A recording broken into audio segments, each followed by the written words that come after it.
Bonjour ma famille, bonjour ma communauté, quel plaisir de vous avoir encore nombreux autour de notre repas Christocentrique, une dévotion quotidienne de notre vraie identité avec Christ. Christ Kossi Agré est mon nom, quel plaisir de toujours vous présenter, de toujours vous servir ce repas. Allons-y directement à la prière. Éternel, toi fort Saint, nous te disons merci. Papa, merci parce que tu es digne d'être loué, tu es digne d'être glorifié. Tu es digne d'être honoré, Papa. Merci pour la vie éternelle que tu nous as donnée en Christ. Papa, aujourd'hui, nous découvrons notre réalité. Papa, tu as dit dans ta parole que ton désir, c'est que tout le monde soit sauvé et qu'il parvienne à la connaissance de ta vérité. Papa, maintenant et pour toujours, nous sommes en train de te connaître. Que les yeux de nos entendements soient éclairés afin de pouvoir te connaître plus et grandir dans la foi et dans la connaissance. Père, nous te disons merci. L'entrée de ta parole dans la lumière. Illumine-nous, Papa, ce matin, pour la gloire de ton Saint-Nom. Père, nous te disons merci, nous glorifions ton nom, nous sanctifions ton nom.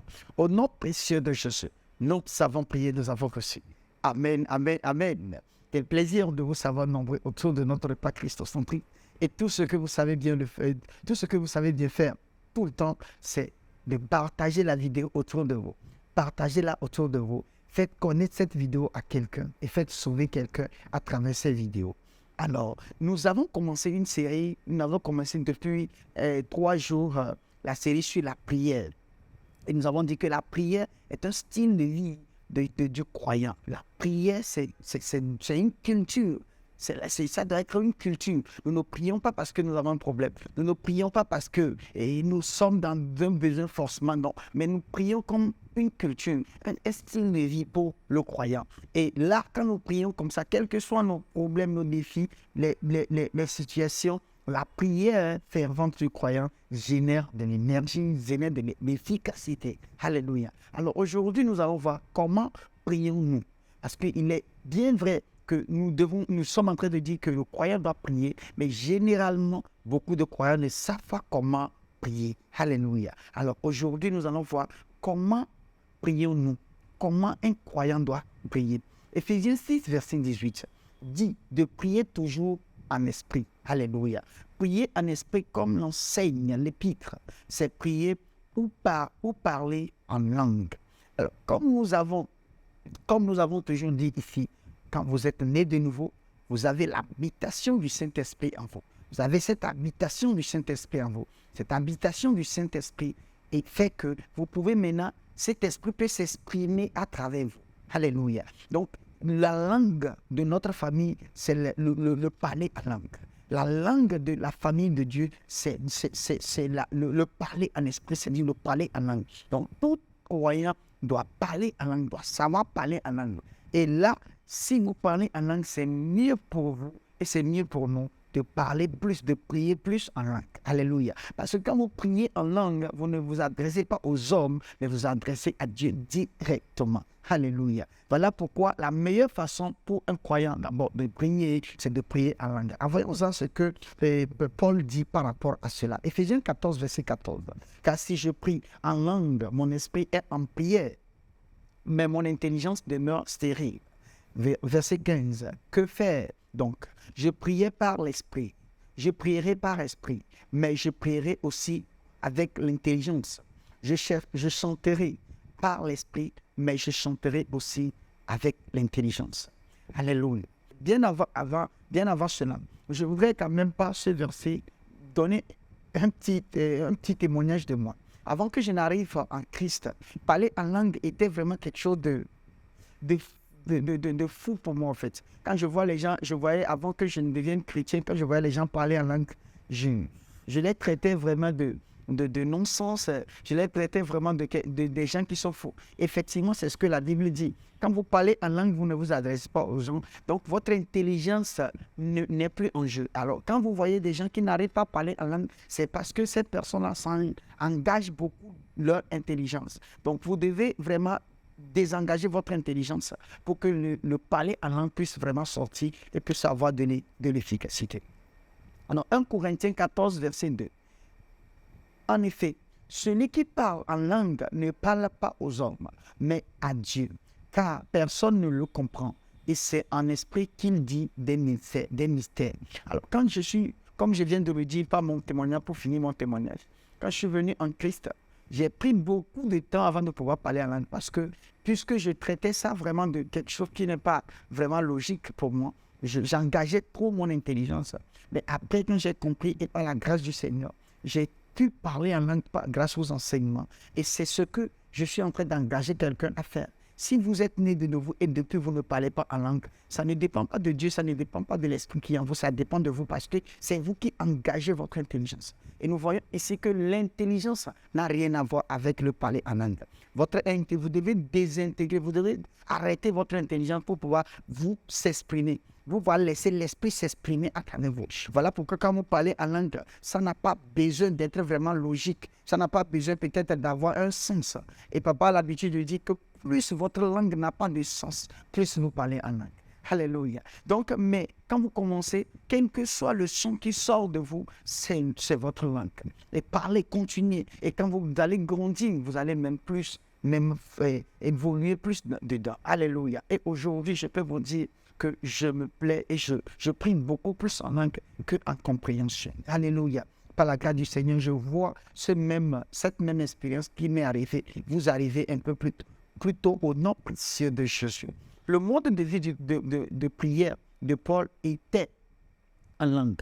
Voilà pourquoi il dit dans 1 Corinthiens 14, verset 18, « Je rends grâce à Dieu de ce que je parle en langue plus que vous tous. » Autrement dit, il adresse une lettre à toute une église de Corinthe. C'est une grande église. Et il dit à cette église que lui Paul, parle en langue pour toute l'église réunie. Ça prouve le temps que Paul prend et que Paul parle en langue. Ça prouve combien de temps il prend. C'est-à-dire il met son temps en priant en langue. Il consacre son temps en priant en langue. Et là, je vais vous demander simplement, en tant que croyant, si vous n'avez pas commencé par parler en langue, vous êtes en train de vous faire du mal. Et à la fin de ce repas, nous allons prier pour vous. Nous allons quand même, avec ceci, vous allez vous laisser tenter par le parler en langue. Et je vous dis, vous allez vraiment expérimenter quelque chose que vous n'avez jamais vu. Alléluia. Alors, chaque croyant peut prier en langue. Donc, on dit, chaque croyant peut prier en langue. Parce que nous voyons beaucoup de croyants ou beaucoup d'églises aussi qui parlent du fait que tout le monde, chaque croyant n'est pas appelé à parler en langue. Ça, c'est un faux enseignement. C'est un faux enseignement. Du moment où vous avez l'Esprit de Dieu en vous, vous pouvez parler en langue. Du moment où vous êtes né de nouveau, vous pouvez parler en langue. Regardez un peu Marc 16, verset 17. Voici les miracles qui accompagneront ceux qui auront cru. À mon nom, ils chasseront les démons, ils parleront de nouvelles langues. Donc, vous voyez, voici les miracles qui accompagneront ceux qui auront cru. La question est de savoir, êtes-vous croyant? Si oui, vous êtes croyant, donc voici les signes qui vous accompagneront. En son nom, vous allez faire quoi? Chasser des démons. En son nom, vous allez faire quoi? Parler dans une nouvelle langue qui est le parler en langue. Donc, que personne ne vous ment que c'est certaines personnes seulement qui sont prédestinées à parler en langue pendant que d'autres non. C'est un faux enseignement. Alléluia.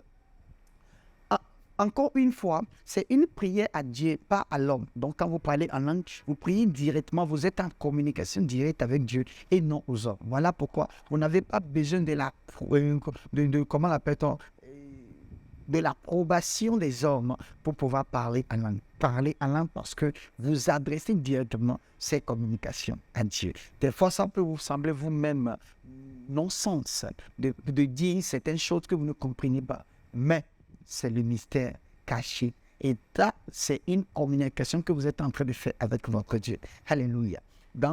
Comme nous l'avons vu dans 1 Corinthiens 14, verset 2. D'où l'instruction de prier toujours en esprit ou en langue.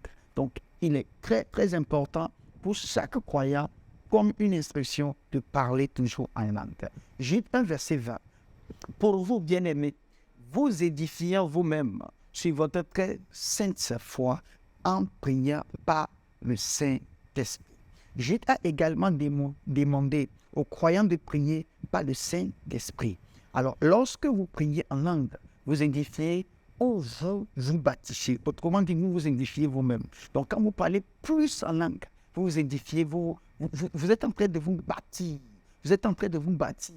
Et j'ai pour habitude de donner cet exemple. Quand vous avez un téléphone haut degré. Peut-être vous avez un téléphone à une marque, qui a une marque vraiment extraordinaire. Et là, vous prenez ce téléphone et vous allez dans une ferme où il n'y a pas de lumière. Vous n'allez pas vraiment jouir de ce téléphone. Pourquoi?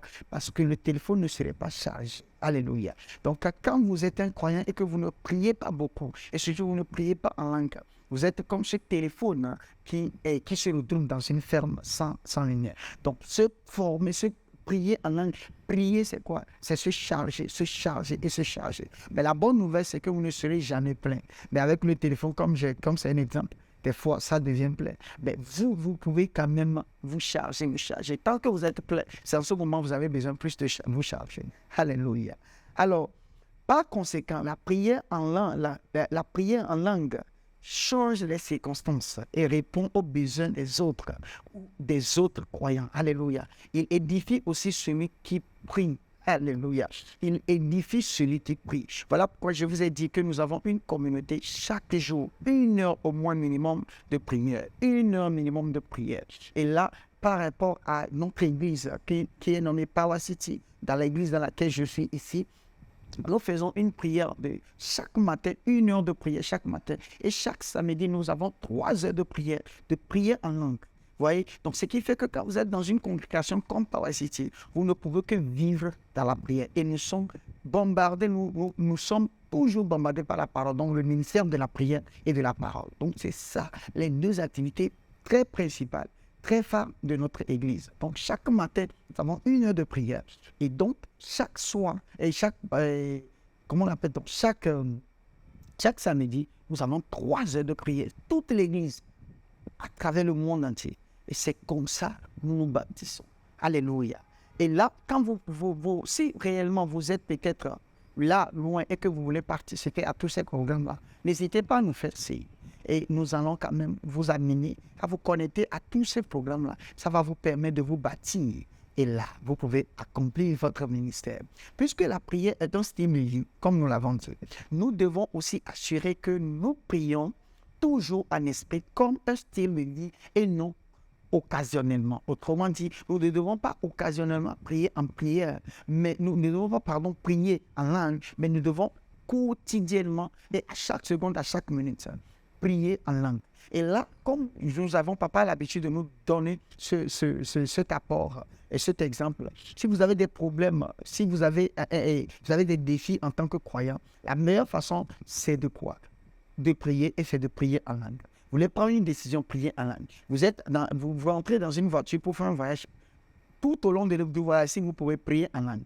Quel que soit ce que vous voulez faire, prier en langue. Vous êtes au bureau, vous pouvez prier en langue. Mais pas prier. Vous pouvez être là et prier en langue et travailler. Alléluia. Donc, toute votre journée est bombardée de prières. C'est ça, vraiment, le croyant. C'est ça, le croyant. Introduction. Donc, ce que nous voulons pour vous, c'est écrivez les noms de 5 croyants autour de vous et priez en esprit pour eux. Alors aujourd'hui, nous avons un exercice que nous vous demandons de faire. C'est écrire le nom de 5 croyants que vous connaissez. Et s'il vous plaît, écrivez mon nom, c'est Christ. Alors priez pour moi. Et je serai très ravi de me figurer dans votre liste. Donc écrivez 5 noms. Et là, moi personnellement, je vais écrire le nom de tous ceux qui sont dans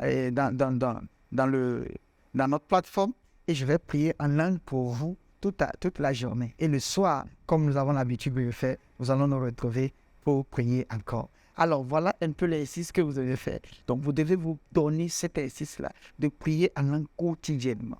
Vous vous levez le matin, la première chose qu'il faut faire, Libro shekete sombragadia kalumbrada rapro sekete poso kete sombredia katoda rapro sekata. Là, vous commencez la journée en priant en langue. En dormant même, vous pouvez même prier en langue en dormant. Alléluia. Et là, nous avons par exemple les séries de prières en langue que nous avons sur Internet. Si vous voulez, même vous pouvez mettre ça. C'est ce que moi je fais généralement. Vous dormez et vous voyez que le système est en train de prier en langue parce que votre petite radio est en train de prier, en train de jouer ça. Et donc, ça fait que vous priez en langue aussi à l'intérieur. Alléluia. Alors donc, c'est ce que je vais vous demander de faire. Alors, je vais prier pour quelqu'un qui peut-être a des difficultés de prier en langue. Papa, je prie pour quelqu'un, papa, en ce moment. Je prie pour mes frères, mes soeurs sœurs qui m'écoutent en ce moment, qui ont des difficultés de parler en langue. Papa, tu as dit dans ta parole, voici les signes qui suivront ceux qui auront cru. À mon nom, vous chasserez les démons et vous parlerez dans d'autres langues. Papa, parce qu'ils ont cru en toi, voici les signes que nous allons voir en eux. Au nom précieux de Jésus, indépendamment de ce qu'ils pensent, indépendamment de ce qu'ils ressentent. Papa, je déclare qu'ils commencent par parler en langue maintenant au nom de Jésus. Papa, je déclare inconsciemment ou consciemment, papa, que ça commence par eux maintenant au nom précieux de Jésus. Papa, pour ceux qui le font déjà, papa, amplifie cela en eux encore au nom précieux de Jésus. Père, nous te disons merci. Nous glorifions ton nom, nous sanctifions ton nom. Raso kapayano teliama, ropreto kapasombre keteyano, raprato kapasombre liakata, prekupalita toya, prekupa sekete sopreyana, rapraku pratu kaliato, et soprekita liakata. In the name of Jesus, Père, nous te disons merci. Nous glorifions ton nom, nous sanctifions ton nom. Au nom précieux de Jésus. Nous avons prié, nous avons reçu. Amen, amen, amen. Quel plaisir de vous avoir toujours nombreux jusqu'à la fin de ce repas Christos en famille. Alors, pour ceux qui veulent se faire aider, voici le numéro qui s'affiche. Vous pouvez nous écrire. Ou soit vous pouvez nous écrire aussi sur notre mail qui s'affiche. Et nous serons très ravis de vous servir. Tout en espérant vous voir demain à la même heure sur la même plateforme. N'oubliez pas, je suis Christ Koscielny, votre serviteur. Je vous dis, le royaume des cieux est en puissance. Amen. Que Dieu vous bénisse, que la main de Dieu soit sur vous. Passez une très bonne journée. Je vous aime. Hello. I hope you have been blessed by that wonderful message. The Bible says, man shall not live by bread alone, but by every word of God. For you to grow spiritually, you need to hear, study, and meditate on the word. You need to not only hear, but to also read and see. And that is why you need the Christocentric meal. To order this life-changing book and other titles, DVDs, and CDs by Dr. Abel Damina, call the number or email the address on the screen. This is a book that reveals to you who you are in Christ, what you have in Christ, and what Christ can do through you. This book interprets and breaks down the word into daily meals, making it easier for you to understand and study, build up and strengthen your inner man, all the while growing your relationship with God and your confidence as a believer.